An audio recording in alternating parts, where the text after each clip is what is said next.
It is a little after 2 o'clock in the afternoon on the 10th of June, 1944, and the village of Oradour-sur-Glane is drowsing in early summer warmth. Swallows cut low over the tiled roofs. A tram from Limoges has just deposited its usual handful of passengers, and in the schoolrooms, children are bent over their exercise books, waiting for the final bell. Farmers rest in doorways. A tobacconist counts change.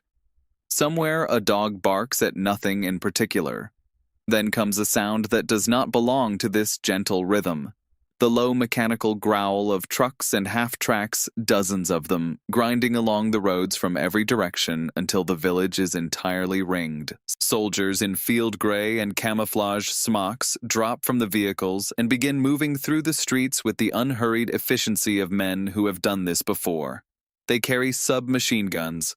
They wear the twin lightning runes of the Waffen-SS on their collars. Within minutes, whistles are blowing, and the population of Oradour-sur-Glane, along with visitors who had merely been passing through on bicycles that afternoon, is being ordered at gunpoint into the village square. No one yet understands that they are witnessing the final hours of a place that has stood for roughly 1,000 years.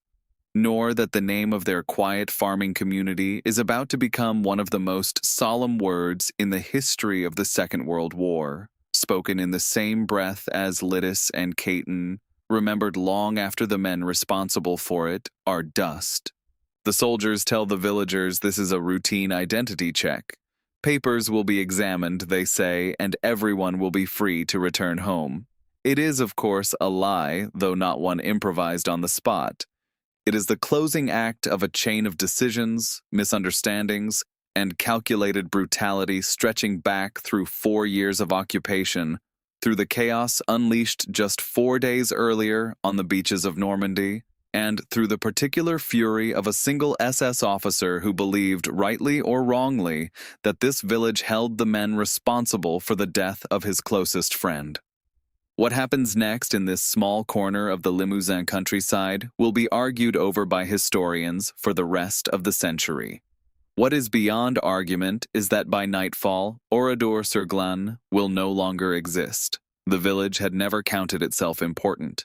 It possessed a church, a handful of cafes, a tram halt, a school, and around 350 permanent residents, farmers, and shopkeepers and their families, a population that had swollen closer to 650 in the weeks before, as refugees from bombed cities and families fleeing forced labor drafts sought out its obscurity.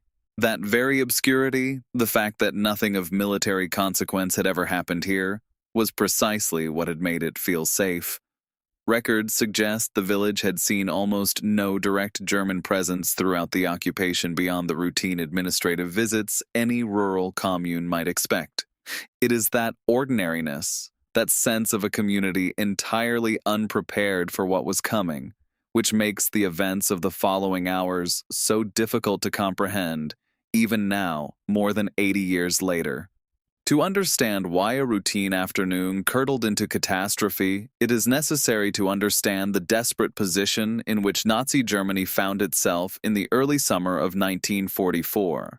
On the 6th of June, Allied forces had come ashore in Normandy in the largest amphibious invasion in history, and within days it was clear that the German High Command needed reinforcements moved north with extreme urgency. Among the units ordered to make that journey was the 2nd SS Panzer Division Das Reich, a formation that had spent much of the previous 2 years fighting and committing atrocities on the Eastern Front before being sent to southern France to rest and re-equip near the town of Valence-d'Agen. Rather than a swift road march, however, the division's journey north became a 3-week ordeal, harassed at every turn by the Maquis, the French resistance fighters who used the wooded, hilly terrain of the Limousin and Corrèze to ambush convoys, sabotage bridges, and cut telephone lines. For a heavily armored division accustomed to open steppe warfare, this guerrilla resistance was maddening, and the German response escalated accordingly. Reprisals against real or suspected resistance sympathizers became increasingly severe as the division pushed north, reflecting a doctrine refined over years of anti-partisan warfare in the East that collective punishment of civilian populations would deter further attacks. On the 9th of June, in the town of Toul, soldiers from the division publicly hanged 99 men from lampposts and balconies in retaliation for a resistance uprising there. That same evening, an SS officer named Helmut Kempfe, commander of the division's reconnaissance battalion, was captured by a Maquis group while traveling in a vehicle marked as a protected ambulance. Kempfe was a close personal friend of Adolf Dieckmann, the SS Sturmbannführer, or major, commanding the 1st Battalion of the 4th SS Panzer Grenadier Regiment, Der Führer. According to an account later given by a French informant, Kempfe was killed by his captors, reportedly burned alive, though the precise circumstances of his death have never been fully established with documentary certainty. What is certain is that Dieckmann, distraught and furious, received unverified information the following morning suggesting that a German officer, quite possibly Kempfe himself, was being held by the resistance in a village whose name sounded remarkably similar to the one that would suffer the consequences. Existing German countermeasures against the Maquis, hostage-taking, deportations, executions of named suspects, had manifestly failed to suppress resistance activity in the region, and Dieckmann now had, in his mind, both personal motive and professional justification to act decisively. The scale of the problem facing the German occupation authorities that summer was considerable.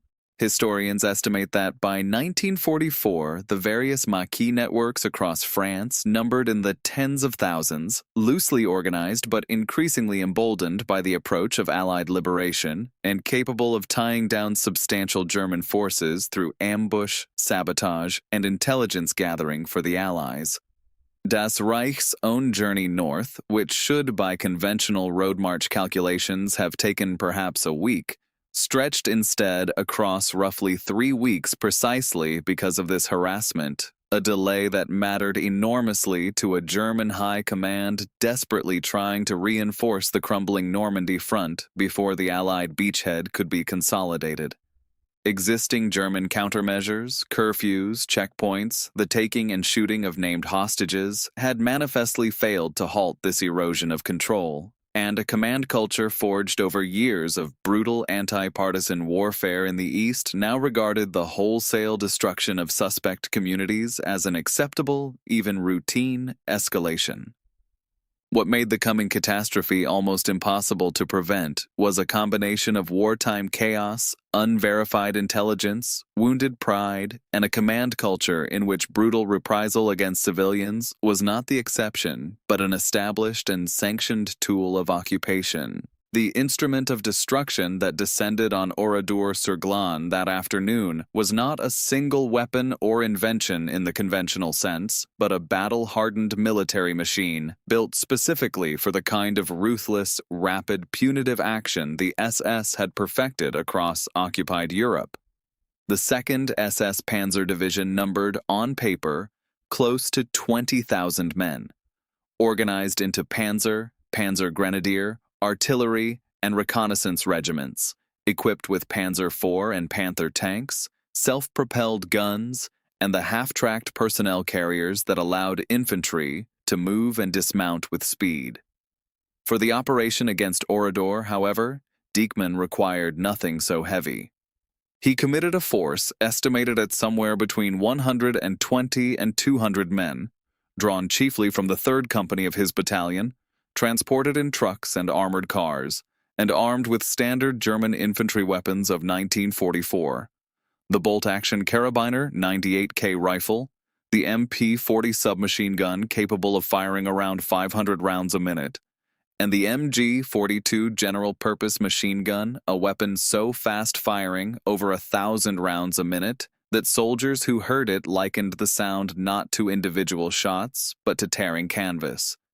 This was, in effect, precision cruelty rather than brute firepower, a company-sized unit that could seal every road into a small village within minutes, herd an entire population using overwhelming intimidation rather than a lengthy fight, and then apply fire as a tool of erasure rather than combat.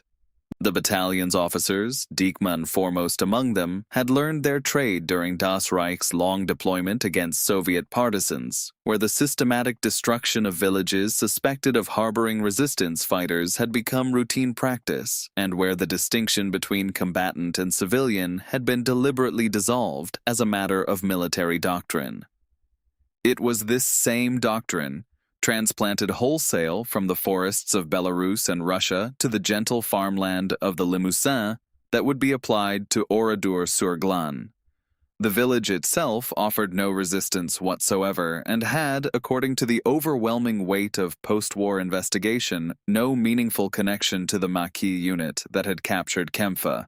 The true target may in fact have been a different village entirely, Oradour-sur-Glane, some 20 kilometers away, a confusion of similar names that historians continue to debate as a contributing factor, though it was never conclusively proven to be the sole cause. Once the village square had filled with several hundred men, women, and children, the SS separated the men from the women and children. The men were marched in groups to half a dozen barns and garages around the village. Some of them are recorded by name and location to this day. The Lodi barn, the Malord barn, others simply remembered as sheds and workshops.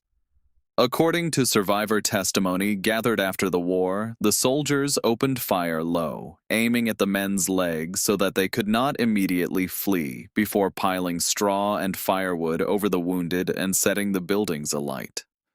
Of roughly 190 men herded into these structures, only a handful survived, escaping through gaps in walls or hiding beneath the bodies of the dead until nightfall. Meanwhile, the women and children, some 450 of them, were locked inside the village church. Soldiers carried in a wooden crate that survivors described as producing thick, choking smoke when it was set off inside the building before the SS set fire to the church itself and, according to testimony given at the post-war Bordeaux trial, machine-gunned those who attempted to flee through the doors and windows. Only one woman, 47-year-old Marguerite Ruffanche, escaped that horror, climbing through a window behind the altar. And though she was shot several times, she survived by hiding overnight in the surrounding gardens. By early evening, the SS had looted the village, and by the time the last soldiers withdrew, Oradour-sur-Glane had been almost entirely burned to the ground. If you're enjoying this journey through history, subscribing genuinely helps us continue bringing remarkable true stories like this to the channel. Reprisal massacres of civilians were, tragically, not unique to Oradour, and comparing them illuminates both the horror of what happened there and the reasons it became so uniquely infamous. In occupied Czechoslovakia, German forces destroyed the village of Liditz in 1942 following the assassination of Reinhard Heydrich, executing the entire adult male population and deporting the women and children, a massacre of comparable symbolic weight, though carried out through more bureaucratic, methodical means rather than the chaotic ferocity seen at Oradour. On the Eastern Front, the destruction of Belarusian villages such as Katyn, whose name is easily and tragically confused with Katyn in Russia, followed a strikingly similar pattern to Oradour, herding villagers into barns and setting them alight, a method that historians now recognize as a standard operating procedure of German and collaborationist anti-partisan units rather than an isolated atrocity. Compared with these, Oradour stands out for the sheer scale of civilian deaths inflicted within a matter of hours, for the fact that it targeted a community with, by most post-war assessments, negligible or non-existent resistance activity, and for the extraordinary decision, taken after the war, to leave the ruins entirely untouched rather than rebuild or bulldoze them. Within the German military itself, the massacre also provoked unusual internal dissent. Senior officers, including the regimental commander Sylvester Stadler and, according to some accounts, Field Marshal Erwin Rommel himself, were reportedly appalled and pushed for Diekmann to face a court-martial, a rare instance of German commanders formally objecting to an SS reprisal on this scale. The Vichy French government likewise lodged a formal protest, an act of considerable political risk for a collaborationist regime. Yet the machinery of military justice never had the chance to run its course. Diekman was killed by British artillery shrapnel near Noyers-Bocage on the 29th of June, less than 3 weeks after the massacre, and with his death, the charges against him quietly evaporated. The wider consequences of what happened at Oradour-sur-Glane unfolded across decades rather than days.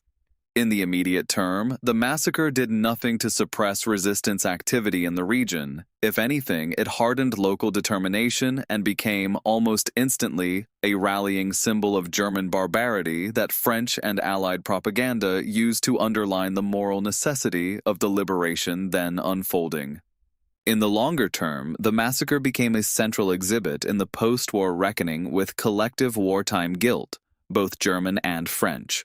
Charles de Gaulle, visiting the ruins in 1945, ordered that a new village be built nearby while the original site be preserved exactly as the SS had left it, a decision that transformed Oradour into what remains today one of the most haunting historic sites in Europe.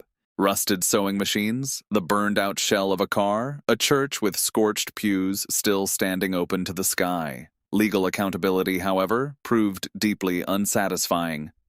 A military tribunal convened in Bordeaux in 1953 tried 65 surviving members of the unit, but of these, a number were Alsatian conscripts, Frenchmen from the annexed region of Alsace who had been forcibly enrolled into the Waffen-SS, and their convictions provoked such political outrage in Alsace itself that the French Parliament passed an amnesty within weeks, releasing nearly all of those convicted. Heinz Lammerding, the division commander widely believed to have authorized or at minimum sanctioned the reprisal, was sentenced to death in absentia by the same tribunal but was never extradited from West Germany and died there, a free man, in 1971. As recently as the 2010s, German prosecutors reopened investigations into surviving former SS members, though these efforts largely foundered on the difficulty of proving individual culpability 7 decades after the fact. As recently as the 2010s, German prosecutors reopened investigations into surviving former SS members, though these efforts largely foundered on the difficulty of proving individual culpability 7 decades after the fact. One such case, against a former member of the unit identified publicly only as Werner C., was eventually dropped by a German court in 2014 for lack of sufficient evidence directly tying him to the killings. Historians continue to debate the precise chain of command and motive behind the massacre, whether it was a spontaneous act of vengeance by a grief-maddened officer, a premeditated order from higher command intended to terrorize the entire region, or some combination of both, and the archives, incomplete and in places deliberately falsified by the perpetrators themselves in the massacre's immediate aftermath, have never yielded a definitive answer. What is not disputed is the site's enduring role in French national memory.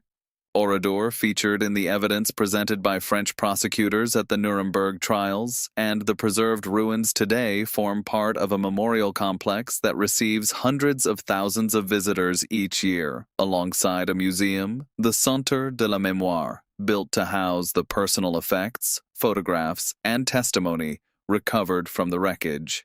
Exact numbers of visitors and the precise scholarly consensus on certain disputed details continue to shift as new archival research emerges, and historians studying the broader pattern of Waffen-SS reprisal killings across occupied Europe have used Oradour as a case study in how quickly military doctrine developed on one front, in this case the anti-partisan campaigns of the Eastern Front, could be transplanted wholesale onto civilian populations on another, with catastrophic and largely unaccountable consequences.